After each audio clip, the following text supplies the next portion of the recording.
And they may well ask, why climb the highest mountain?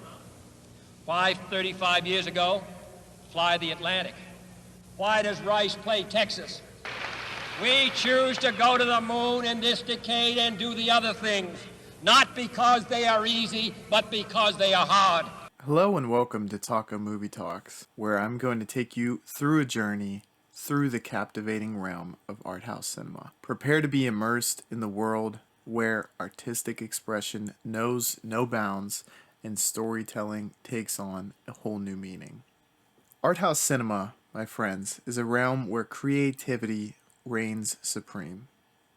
It's not about the box office or the mainstream appeal. It's about pushing the boundaries of storytelling. It's an art form that dances to its own beat, unafraid to defy conventions. I saw a recent post that helped illuminate what art house meant. It had a scale of how accessible the film was, with art house being the most difficult, which aligns with modern art in a sense because without deep interpretation, the points of the directors and writers can oftentimes be hard to define in your own mind. Let's talk about accessibility. Mainstream films aim to cast a wide net, ensuring that almost anyone can hop on board. They follow the familiar path of storytelling, leading you from A to B with ease. But art house cinema is a completely different beast.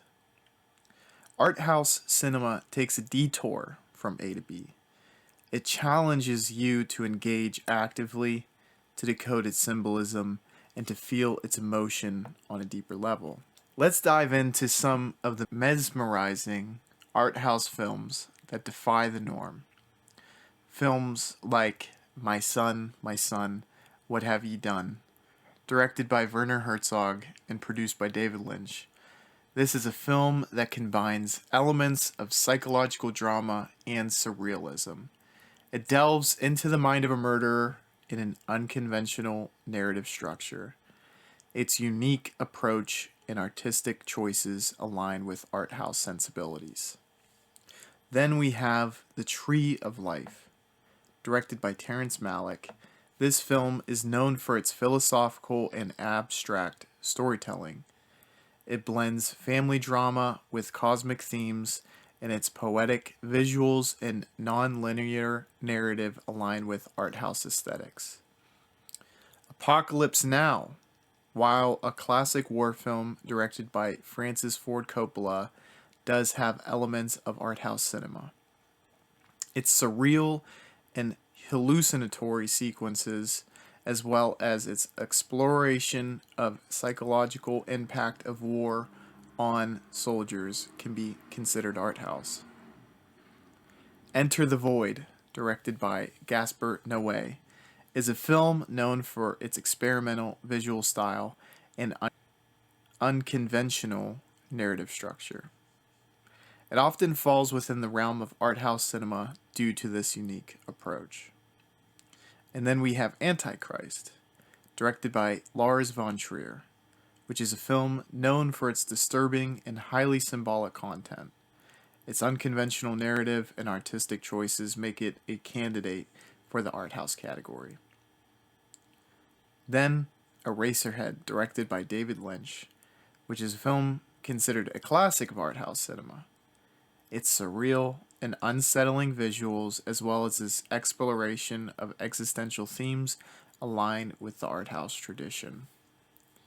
Another, The Holy Mountain, directed by Alejandro Jodorowsky, is a film which is a prime example of art house cinema. It's highly symbolic, surreal, and experimental, both in narrative and visual style. Charlie Kaufman joins the list with I'm Thinking of Ending Things. This film combines elements of psychological drama, surrealism, and existentialism. It's known for its unconventional narrative and artistic choices, making it what I would consider to be an art house film. And lastly, we have The Color of Pomegranates, directed by Sergei Parishionov. This film is considered a masterpiece in art house cinema. It is highly symbolic, visually striking, and experimental in its narrative structure. These films are like intricate puzzles, waiting for you to piece together their meaning. They challenge your intellect and emotions, inviting you to explore the extraordinary. My perspective of the impact of art house cinema is that there is a rewarding nature to it.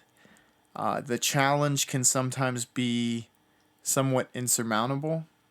A few of the films that I mentioned previously, I do feel like my understanding was not fully fledged, or that there were parts in which I did not fully pick up.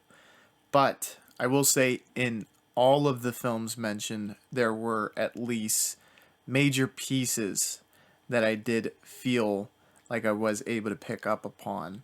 And I think that made those films very, very rewarding, in that there was a lot of deeper meaning that was able to connect in a different way because it was presented in a different way. And being able to make sense of those connections that the directors were trying to illustrate almost gives you a fresh perspective on something you might have already had your own thoughts on innately. A lot of times they explore things that we often we don't explore ourselves. Existentialism, I think, is a topic that came up time and time again in those films that we try to avoid on an everyday basis.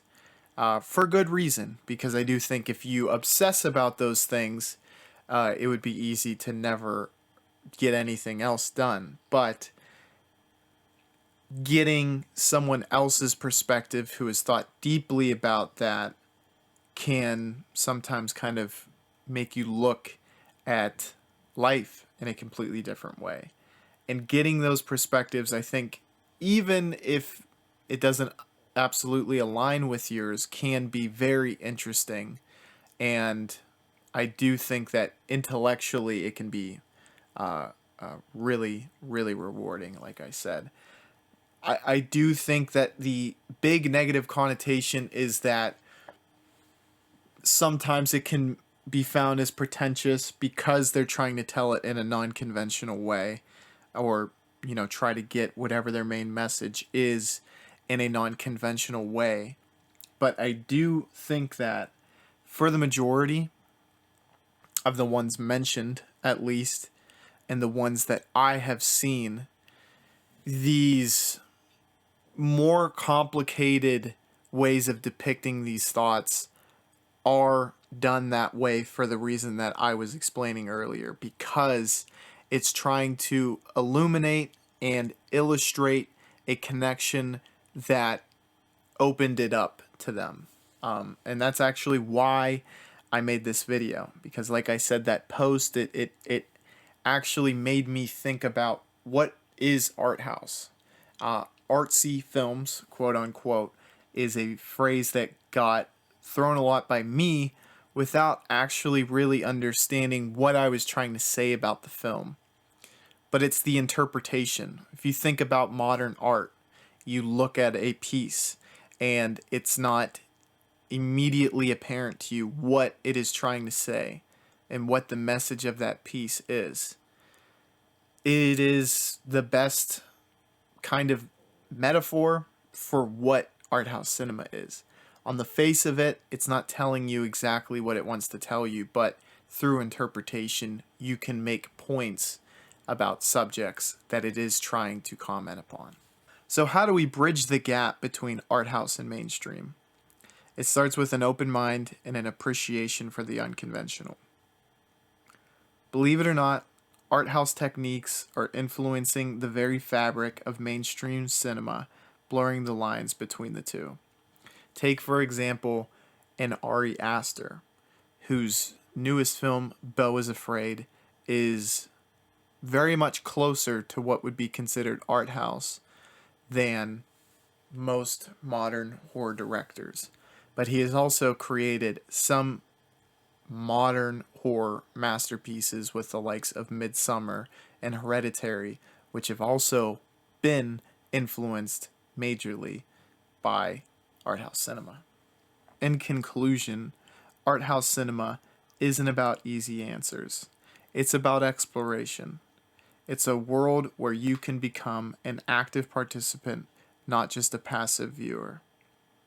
So, my fellow explorers, whether you're mesmerized by the surreal, captivated by the abstract, or simply hungry for something different, I urge you to embrace the world of art house cinema. It's a journey where the frame is just the beginning. And remember, my friends, in the world of art house cinema, the adventure is just a frame away. Thank you for joining me.